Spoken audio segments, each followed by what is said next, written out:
Ayan. Magandang tanghali, mga guys.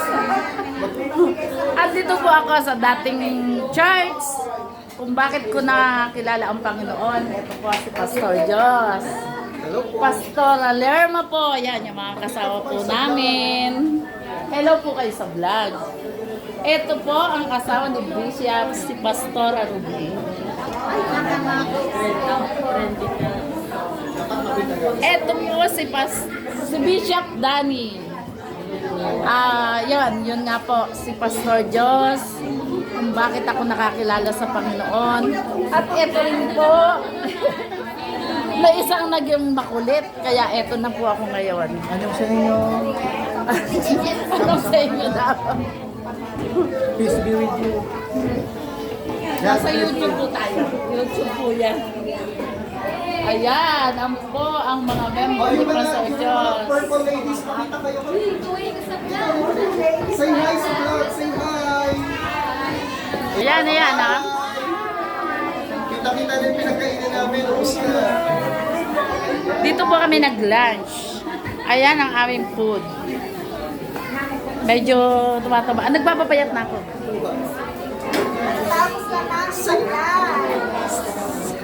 Pa-subscribe naman mga sister. Oo, subscribe sa YouTube yan. Mami Perlas Vlog. Sa YouTube. Sa Reels. Lumipat po ako kasi ang daming problema sa Reels.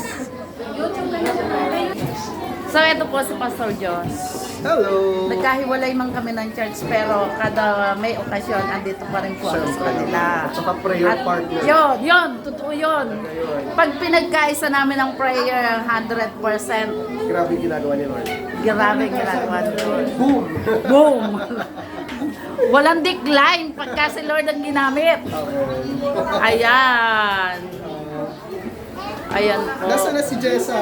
Ngayon pa ay October 8.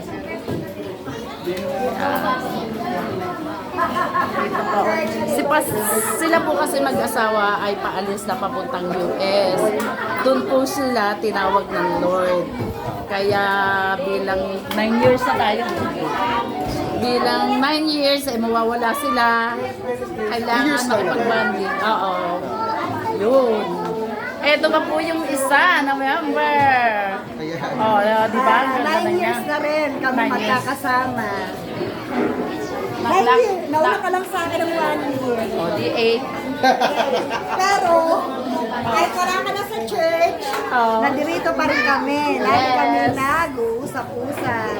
Siyempre naman. Siyempre, mga anak Hindi ng pa rin Lord. nawawala yun. Hindi naman dapat kasi sa ibang pamilyang simbahan. Hindi nawawala yung komunikasyon sa bawat isa. Yes. Lalo na pag may problema. Ganun ang body of Christ. Asa si Pastora Jessa. Wait lang po naman.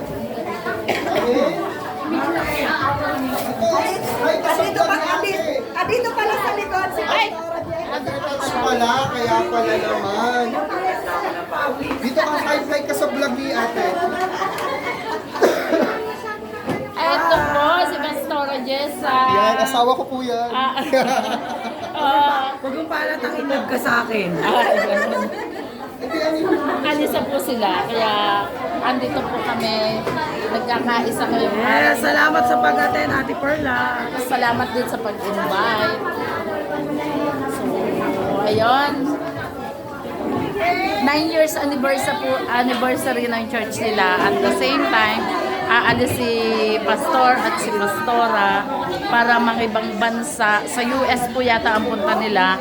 At doon sila tinawag ng Lord para maglingkod. Ayun po, gano'n na lang at may continuation pa po tayo. Hello, good afternoon. Nandito na ako sa aking sari-sari store. Hinapon na ako, dapat mamimili ako dahil nga kanina doon ako sa nakalimutan ko yung pangalan ng church kasi ang haba, parang international daw kasi yun ay dati kong simbahan, dati kong church. nung nagsisimula pa lang ako sa pagka-Christian, yon kung paano ko nakilala si Lord, si Pastor Josh, yun yung nagpakilala sa akin sa Lord. At hanggang ngayon, ipinamumuhay ko pa yung natutunan ko sa grupo ni Pastor Josh. At saka sila Bishop Danny, Pastora Ruby, Pastora Lerma. Ayun, nagkita-kita kami sa matagal na panahon nung si Pastora Lerma ay magkakasama kami. Ngayon, may asawa na siya at may anak. At noon po kasi talagang hindi ko sila makakalimutan. At salamat sa Lord. Kada okasyon ng may gathering sila sa church, ini-invite naman ako para magkita-kitang muli. At ngayon nga po, 9th anniversary na. So, 9 years na rin ako na Kristiyano. At in-invite nga po nila ako, nag-celebrate sila. Simpleng celebration lang po kasi sila Pastor Jos at Pastora Jessa papunta na pong Amerika. Parang doon yata mag-work si Pastora Jessa. Tapos si Pastor Jos parang doon na rin siya tinawag ng Panginoon para doon magturo, doon mag-service. At yun, this coming, October na ang alis nila. Nakakalungkot din kasi si Pastor Jos po ay batang-bata pa. Kundi po ako nagkakamali na sa 31, 32 years old lang. Pero nung nagpastor siya parang 25, parang ganon. Nagkahiwalay mo po kami pero yung puso't damdamin po namin, hindi po nagkakahiwalay. Nagkahiwalay lang po kami ng church. Kasi po ako, dito na ako sa CLM ngayon. So, maganda naman po yung pagsasama kanina. At inabot na nga ako ng hapon, kaya nagdesisyon na akong umuwi. Kaya hindi ako nakapamili. Iniuna ko muna ang church at nakipag-banding sa mga dating pastor. Dati kong pastor, hindi dating pastor. At na hanggang ngayon ay pastor pa naman po sila. So, ayun po, ganun po ang nangyari sa akin. At yung mga dating ka-churchmate, nandun pa rin.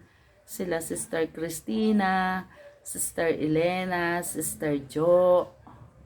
Sino pa ba? Parang wala na, mga bago na yon nandun. Yung namin, pero yung time na magsimula si Pastor Jos na magtayo ng simbahan, kami po yung kasama niya syempre hindi mo maiiwasan na darating yung panahon magkakahiwa-hiwalay, ayun na nga po. Pero pagka po may gathering ang church nila, hindi po nila ako kinakalimutang imbitahin. Ayun po ang istorya na yan. Hindi ko naman po tinatalikuran kasi kahit naman po saan tayo pumunta, ang Panginoon pa rin ang sentro ng ating buhay. At ang Panginoon pa rin ang kung hindi sa Panginoon, wala tayo dito. Kaya lahat ng gagawin natin, lahat ng ikikilos natin, iaalay po natin sa Lord. Yun po yun. At sa ngayon, eto na nga, nandito na nga ako. Hindi pa ako nagbibihis. Eto pa rin. At ayun, nagpahinga lang po. And then nakikipagkwentuhan sa inyo. At siguro bukas na ako mamimili. Konti lang naman ang pamimilihin ko, yung mga kulang-kulang lang. At ngayon nga, at kahit na hindi ako nakapamili, hindi po ako nang hihinayang kasi nakasama ko pong muli ang mga dating ka-churchmate. Yung po. At siguro 3 years daw yata silang magpapagamit doon sa Amerika. Pagkakataon na rin at saka chance na lang nila na makarating doon at may naghihintay daw pong charts kay Pastor Jos doon. Kaya po doon na siya magmi-ministeryo. At ngayon, nakakalungkot din kasi ang layo na niya. Kasi sa totoo lang po, wag naman magtampo ang aking pastor na si Pastora Dina. Sa totoo lang po, pagka ako'y may problema, si Pastor Jos po talaga ang aking tinatawagan para humingi ng prayer. Kaya nga po ang sabi ni Pastor Jos ay prayer partner kami. At wala po kaming ipinag-pray na hindi na-answer prayer. Yun po nakakatuwa. At yun po talagang pagka idinulog namin sa Lord, panigurado, 100% pasok. Meron pa po kaming ipinagpipray na para sa akin. Yun nga po. Inaantay pa namin dalawa ni Pastor Jos kung ano yon. At yon ay inaantay pa namin ang katugunan ng Lord.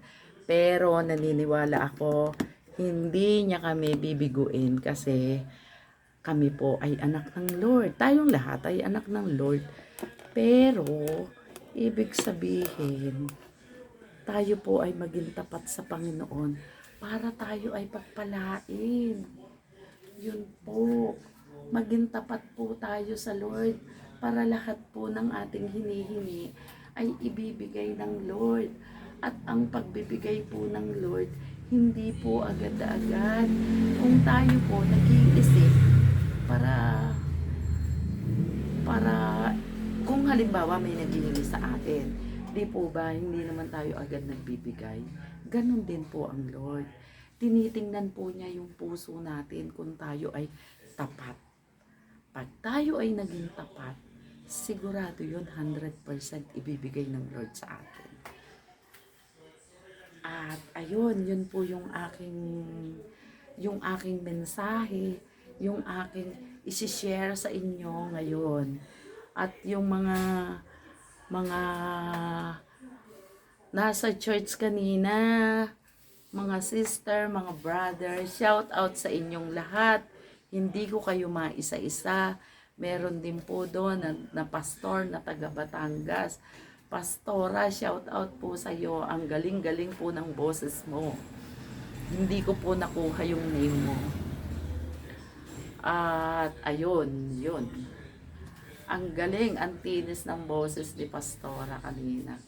Grabe, taga Batangas po siya. Hindi ko nakuha yung name niya. Shout out po sa iyo. Ang galing po ng boses mo. At yung mga choir na mga nanay ni Pastor Jos, saludo ko sa inyo. Ang galing nyo. At nakakalungkot man dahil yung mga miyembro ni Pastor Jos nung unang-una kami, bakit kayo hindi dumadalo pagka inaanyayahan kayo ni Pastor Jos? Dumalo kayo katulad niyan. Aalis silang mag-asawa, 3 years nyong hindi sila makikita lalo. Kaya ako, kahit hindi ako mag-church dun sa church namin, talagang pinuntahan ko sila dahil 3 years ko silang hindi makikita. Sa bagay, meron namang video call. Pastor Jos, mapapanood mo to. Mag-iingat kayo ni Pastora at kayo ay sasamahan ng Lord sa inyong pagbibiyahe at sa inyong pupuntahan. At alam ko, doon kayo ibibless ng Lord para kayo ay magka-baby na. At Pastor Jos, pagkatok ko sa iyo, wag mo kong i-decline. Dahil kahit nasa US ka, tatawag at magte-text pa rin ako sa iyo, magchat-chat ako sa iyo. Akala mo makakaligtas ka sa akin? No. Kaya ayun. Pastor Jos, wag mo kong hindi sasagutin. Batang-bata yan si Pastor Jos. Makikita nyo mamaya. Ay, panoorin nyo to ng buo. Makikilala nyo si Pastor Jos. So, hanggang sa muli, babay na po. At ako ay bukas, meron po akong bagong kwento sa inyo. Yun po ay hindi ko alam kung ano naman ang ikukwento ko.